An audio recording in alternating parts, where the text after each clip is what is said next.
Hey you, what's up guys? Pada video kali ini kami akan memaparkan tahapan pembuatan pakan ikan yang berprotein 40% sebanyak 10 kg. Pakan sangat penting dalam pengembangan budidaya ikan karena sekitar 70% biaya produksi budidaya ikan berasal dari pemilihan pakan. Pakan yang diberikan pada ikan budidaya selama dipelihara tidak hanya sekedar cukup dan tepat waktu, tetapi juga pakan tersebut harus memiliki kandungan nutrisi atau gizi yang tinggi. Apabila pakan yang diberikan pada ikan dipelihara mempunyai kandungan nutrisi yang cukup tinggi, maka akan mempercepat pertumbuhan ikan. Secara garis besar, proses pembuatan pakan ikan meliputi tahapan kegiatan yang pertama, pemilihan bahan baku, kedua, pencampuran, ketiga, pencetakan,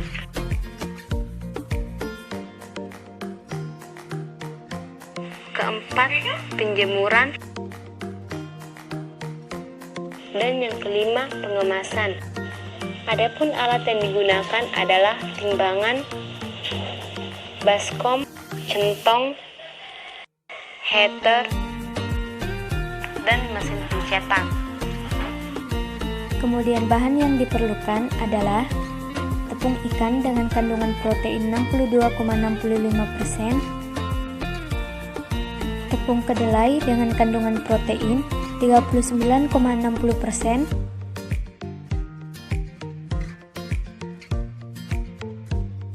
dedak halus dengan kandungan protein 11,35%, tepung jagung dengan kandungan protein 7,63%,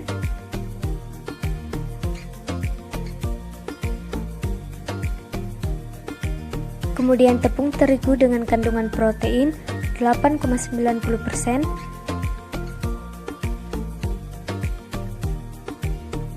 dan bahan yang terakhir ialah air.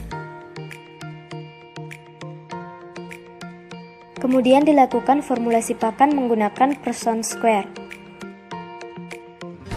Maka untuk membuat pakan dengan kandungan protein 40% sebanyak 10 kg, dibutuhkan tepung ikan sebanyak 3.670 gram, tepung kedelai sebanyak 3.670 gram, dedak halus sebanyak 887 gram, tepung jagung sebanyak 887 gram, dan tepung terigu sebanyak 887 gram.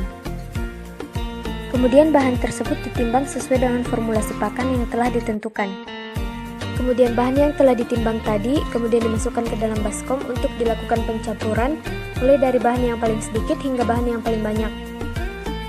Lalu ditambahkan air hangat sedikit demi sedikit sebanyak 10-20% dari berat total bahan sehingga bahan tercampur rata dan terbentuk adonan yang siap digiling. Selanjutnya, bahan-bahan yang telah tercampur dengan sempurna yang mengandung kadar air 10-20% dimasukkan ke dalam alat penggiling untuk digiling dan dicetak.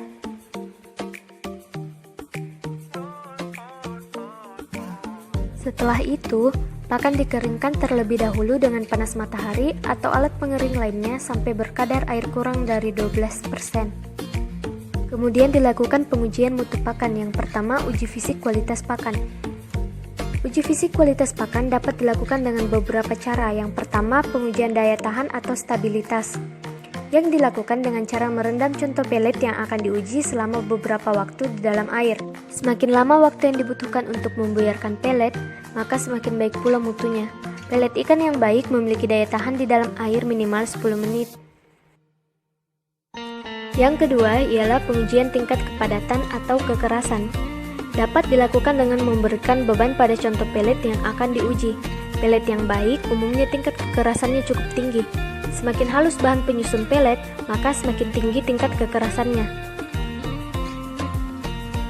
Kemudian, uji kimia kualitas pakan. Pengujian kimia ini tidak perlu dilakukan sendiri, tetapi dapat mengirim sampel pelet ikan yang akan diuji ke laboratorium kimia terdekat. Pelet ikan yang baik memiliki kadar air maksimal 10% serta kandungan abu dan serat kasar maksimal 5%. Dan yang terakhir ialah uji biologi kualitas pakan. Uji biologi ini dapat dilakukan dengan cara memberikan langsung pakan kepada ikan yang sedang dibudidayakan, sehingga kita bisa mengetahui tingkat kesukaan ikan terhadap pakan tersebut. Itulah dia pemaparan dari kelompok kami mengenai produksi pakan buatan. Mohon maaf bila terdapat kesalahan. Assalamualaikum warahmatullahi wabarakatuh. Jangan lupa like, komen, dan subscribe.